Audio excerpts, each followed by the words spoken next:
روميو وجولييت، كس وليلى، عنتر وعبلة، أماني وأحمد. أماني من كتر حبها في أحمد ما شافتهوش إن هو على كرسي متحرك، وتحدد كل الظروف والأهل عشان يتجوزوا. تعالوا مع بعض النهاردة نسمع حكايتهم.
مساء الخير. ازيك يا دكتوره اميني؟ استاذ احمد ازيك؟ اهلا بحضرتك. احكي لي بقى استاذ احمد، الاصابه اللي عند حضرتك دي كانت نتيجه حادثه ولا حضرتك مولود بيها؟ لا، كانت نتيجه حادث في 2015 وكده يعني. كانت حادث سياره يعني وكده. ايه اللي حصل؟ والله كنت انا بحضر ماجستير اصلا في هندسه حلوان وكده، فكنت مسافر من اسكندريه برج العرب يعني وجاي على القاهره، فحصل الحادث يعني العربيه انقلبت وكده، فحصل لي كسر في العمود الفقري فادى الى شلل النصف يعني. الكلام ده كان في شهر 1 في 2015. تمام. احكي لي بقى انت اتعرفت ازاي على الدكتوره اميني؟ كانت والدتي انا كانت تعبانه شويه وكده، وكانت بتمر بفتره مرضيه يعني وكده، وكانت بتعمل علاج طبيعي، وكانت هي بقى الدكتوره المسؤوله عنها في العلاج الطبيعي. يعني انت عرفتها وهي بتعمل علاج طبيعي والدتي الحب اللي هو من اول نظره ده؟ من اول نظره. كانت والدتي بتعمل عندها علاج طبيعي، كان عندها جلسات وكده، فمن اول مره بقى يعني شفتها بقى وكده وقعت فيها على طول. تمام. دي كانت البدايه يعني. بعدها بقى والدتي طبعا خلصت كورس العلاج الطبيعي اللي عندها، وكانت في مرحله تانية برضو عمليات بتعملها وكده وخلصناها، وبعدين بقى رحنا بقى ليها وتقدمنا وكده وحصل بقى النصيب واتخطبنا في شهر 3 2014. كانت دكة الخطوبة بقى. الحادثة حصلت بعد قد ايه من الخطوبة؟ بحوالي 9 شهور. 9 شهور. 9 شهور أماني استقبلت ازاي الخبر؟ لا، كان صعب جدا. ايه اللي حصل؟ يعني انا سمعت يعني بعد ما فقت من العمليات وبعد الحادثة خالص، الكلام اللي اتقال لي يعني كان في انهيار كامل جدا يعني وكده. وهي طبعا ما سابتنيش طول الفترة دي كلها، من أول ما عرفت بقى دموع، من أول ما جت من البيت لحد طبعا جات لي في المستشفى في اسكندرية وكده. طبعا كانت فترة صعبة جدا عليا أنا، لأن كان ألم شديد جدا وكان تعب، لأن الكسر ده حاجة صعبة جدا. أنا سمعت إن أنتوا سبتوا بعد العملية. إحنا مش بعد العملية مباشرة يعني، طبعا بعد ما طلعت من المستشفى وكده، وقضيت بقى حوالي 7-8 شهور بعد الحادث دولت كلهم كانوا علاج طبيعي ودكاتره. طبعا بقى الواحد بيبقى عايش على امل اصلا ان هو يعني يمشي على رجليه تاني. تمام. كانت كل هي ما تشوف دكتور تبحث بقى تشوف دكتور كويس، مش عارفه ايه، حد جاي من المانيا، حد جاي من هنا مصر في زياره، كانت تقول لي عليه تتابع معاه. بعد بقى الفتره دي كلها بقى وكده يعني، حصل بقى الانفصال بقى، كانت في اخر 2016 كده. مين اللي قرر انه ينفصل؟ مين اللي خد القرار؟ انت ولا امين؟ لا، مش احنا الاثنين ما قررناش ان احنا نسيب بعض عامه، ولا هي حتى قررت. لا، الاهل والاهل. الاهل يعني في الاهل طبعا. اهلك طبعا يا امين. اهلي عشان انا ليا اخت واحده بس، اسراء اختي، فاحنا بنتين بس. فالناس قالوا لبابا انت ازاي بنتك دكتوره وتربط مصيرها بواحد. طب الاول يا اماني، ازاي اول ما عرفتي خبر ان احمد مش هيمشي تاني كان ايه احساسك؟ انا كنت حاسه ان انا في حلم وعايزه حد يصحيني. تمام. ورحت المستشفى وبرضه حاسه ان انا مكمله في الحلم، وهيجي وقت وحد هيصحيني ويقول لي قومي مفيش حاجه حصلت من الكلام ده. تمام. كمان كلام الدكاتره هناك، لان كانت بعد احمد ما عمل العمليه الدكاتره صدموني كده لما عرفوا ان انا دكتوره، قالوا لي لا مش هيمشي تاني، ما تتعبيش نفسك بقى وتلفوا وتروحوا وتيجوا. تمام. فانا قلت طبعا مفيش حاجه بعيده عن ربنا، وفضلت يعني في امل جوايا، ولغايه دلوقتي عندي امل ان شاء الله احمد هيمشي، متمسكه بيه. قلت يعني مفيش حاجه بعيده على ربنا، وفي معجزات كتير بتحصل ان اصابات الحبل الشوكي بيمشوا. بس كنت منهاره انهيار لدرجه ان الناس في المستشفى كانوا فاكرين لا قدر الله حد من اهلي هو اللي جرى له حاجه من تمام. كتر انهياري على احمد. بعد ما عمل العمليه بقى رجعت قلت بقى هو ربنا قدر وخلاص، ربنا نزل البلاء بس اكيد هينزل لطف معاه. فضلت بقى معاه وقلت الحمد لله وهنعيش حياتنا كده يعني. الاهل بقى قالوا لك ايه؟ والله بصراحه اهلي وقفوا جنبي وجنب احمد كتير، وكان كل مكان يروحوا نروح وراه. هو بابا والله بابا ما كانش عايز يعني يسيب احمد خالص، بس برضو انا حاطه نفسي مكانه. الزن انا حاطه نفسي مكان بابا، لان برضو بابا يعني كل الناس الكبيره دي عندها الافكار المغلوطه بتاعت الاشخاص مستخدمي الكراسي. تمام. بس دلوقتي بابا لما يعني عرف احمد بيعيش ازاي وكده، يعني بصي ساعات بيجي عليا عشانه يعني. لما قالوا لا خلاص مش هينفع فهتسيبي احمد، هما بقى قعدوا يزنوا على بابا وكده، فبابا قال لي انا خايفه عليكي، وانا عذراه جامد في الحته دي، انا مش بلومه والله. تمام. قال لي انا خايفه عليكي، انت مش حمل البهدله وي وي وي. فقلت له يا بابا دي حياتي، وانا رضيت بقدر ربنا، وربنا هيوقف معايا ان شاء الله وهييسر لي الحال. قال لي ده قرارك ومفيش رجعه فيه. قلت له فراح لاحمد بقى الشغل بتاعه، وقد كان بقى وافق باحمد تاني بس بعد 3 سنين. لا احنا بنتكلم ان هو خلاص انت سبتي احمد دلوقتي واحمد سايبك. انا عشان ما ازعلهمش الصراحه سبتي احمد. فسبت احمد، بس من جوايا قلت والله انا مش هتجوز حد تاني نهائي. وخدوا العفش بس بتاعي. بس هسمع كلام بابا وماما، لان انا كنت محملهم ضغط نفسي جامد قوي. جامد قوي. فقلت انا هاجي على نفسي انا بس عشان هم يبقوا مرتاحين.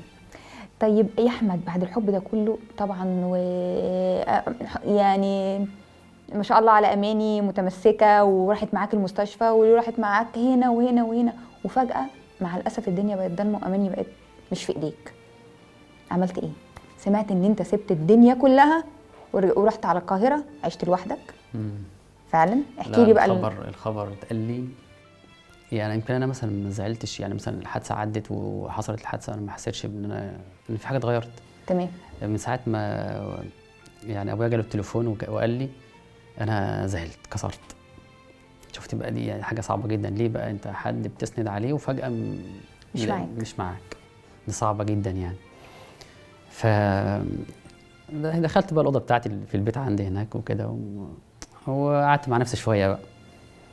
بس كان طبعا كان حزن كبير جدا. ما كانش فيه اي بقى مكالمات لا ما كانش فيه بقى. واخبار اماني اتقطعت عنك؟ اتقطعت يعني كنا نعرف الاخبار حاجه بسيطه خالص كده. بس بقى ايه خدت قرار بقى ان انا لا، انا لازم بقى اثبت للناس دي كلها ان لا دي حادثه زي اي حادثه عاديه خالص ما فيش اي مشكله، وان انا خلاص بقى ان انا لازم ارجع تاني للحياه الطبيعيه خالص باي طريقه. في الفتره دي كل اخبار اماني اتقطعت، مفيش عصفوره شمال عصفوره يمين تجيب لك اسرار اماني؟ ما كانش فيه بقى. كنت مثلا ايه طبعا يعني كانت ستها في اسكندريه دايما تتصل بيا وتكلمني طول فتره الحادثه، ومامتها برضو كانت دايما تتصل بيا وتسال عليا، ويعني ما كانش بيعدي وقت لما يتصلوا بيا ويقولوا له عامل ايه يا احمد واخبار علاجك وكده يعني. وانت تسال على اماني في النص كده؟ ما كنتش بقدر عشان خاطر يعني ايه ما سببش احراج لحد. يعني ما كنتش بتعرف انها اتخطبت ما اتخطبتش اتجوزت ما اتجوزت؟ ما جاش في بالك؟ لا ما كنتش اعرف في الوقت ده خالص. كنت مثلا يعني ايه اقول انتوا كنت مثلا اقول لمامتها انتوا عاملين ايه وكويسين؟ يعني هم كانوا بيتواصلوا معاك؟ بيتواصلوا معايا فعلا وما قطعتش معايا خلاص الاتصال. كانت دايما تسال عليا وكده وهي وستها وكده. قول لي بقى ازاي قدرت تقنع الاهل؟ يعني انا كان عندي والدتي اصلا كانت تقول لي طول الفتره دي تقول لي انا ان شاء الله انت هترجع لاماني تاني. عندها امل؟ كان عندها امل. فالمهم طبعا بقى ايه لما بقى كلمت ابن عمها الاستاذ احمد وربنا كرم وكده واكلم الحاج قال له ما فيش مشكله عادي، احمد انسان محترم وعمرنا ما نلاقوا زيه. فقال خلاص ماشي. فردوا عليا وقالوا هنقول لك زياره الاول القاهره ونشوفك. ده الوالد والوالده؟ فجوا لي بقى الشغل عندي وقعدوا معايا شويه في الشغل وكده، وعرفتهم على المديرين بتوعي وقعدوا يدردشوا معايا شويه وكده. وبعدها باسبوع وكده باباها بقى قال تعالوا اتفضلوا وعملنا الخطوبه الثانيه بقى. ايه الحاجات بقى اللي بتحبها في اماني؟ كل حاجه والله. كل حاجه اكيد، بس في حاجات معينه يعني 5 6 10 كده قد ايه؟ لا يا عصبيتها حلوه بس شويه. عصبيتها حلوه. طيب لما جه بقى بابا قال لك خلاص انا موافق، بابا جه قال لي اماني، قعد معايا كده قال لي اماني ده قرارك وانا مش هراجعك فيه، بس انت هتبقى قد المسؤوليه دي. قلت له بسيبها على الله وربنا معانا ان شاء الله. ما فكرتيش ولا في لحظه؟ لا ما فكرتش خالص. لا، طب عيد التفكير، طب اعيد نظر، طب اخد راي حد. بصي انا ما فكرتش في الحته دي غير وهم جايين في الخطوبه واحمد وانا بفتح الباب. كنت بقى ما شفتوش بقالي 3 سنين. اخر مره شفته وهو واقف، دي اول مره اشوفه بقى على الكرسي. فكرتي في ايه؟ اول ما شفته بالكرسي انا زعلت عليه، مش زعلت على نفسي، لا زعلت عليه هو، ان هو كان شاب وما شاء الله عليه وفجاه قعد.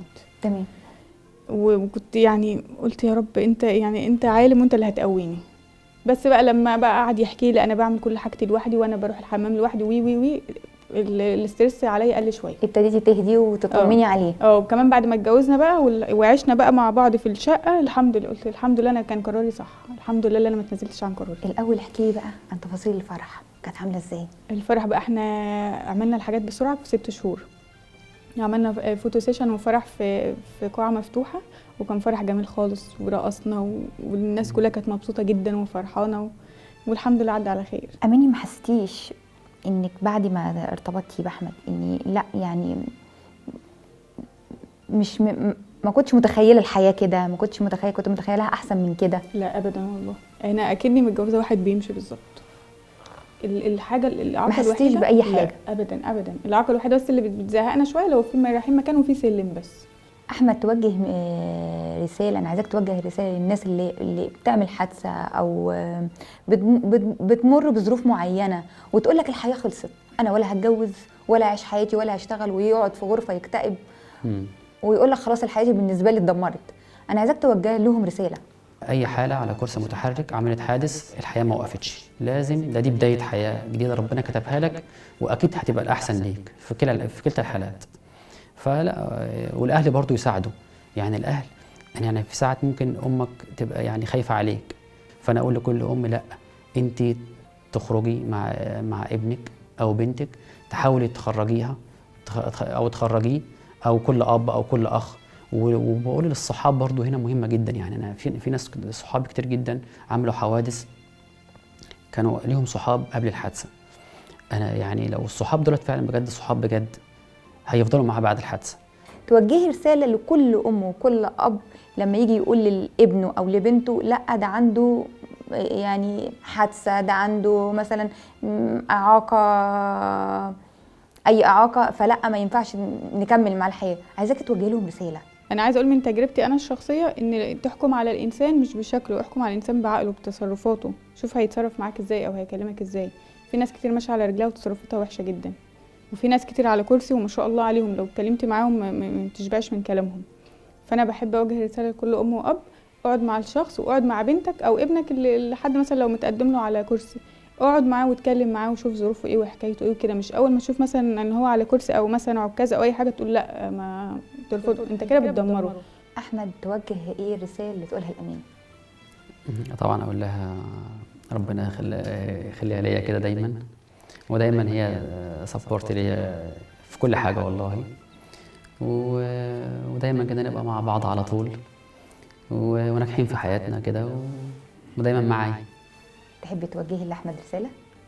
انا نفسي تنجح اكتر عشان برضو تبقى صدقه جاريه عننا للناس، يعني يعرفوا ان اللي هم على كراسي حياتهم عاديه خالص، ونفسي ربنا يرزقنا بالذريه الصالحه يعني ان شاء الله. امين يا رب العالمين. بشكرك يا احمد وبشكرك يا شكراً اماني، جداً وربنا لحضرتك. يسعدكم يا رب يا رب امين. كده، ربنا بشكرك يخليك. بإذن شكرا الله. جدا لحضرتك.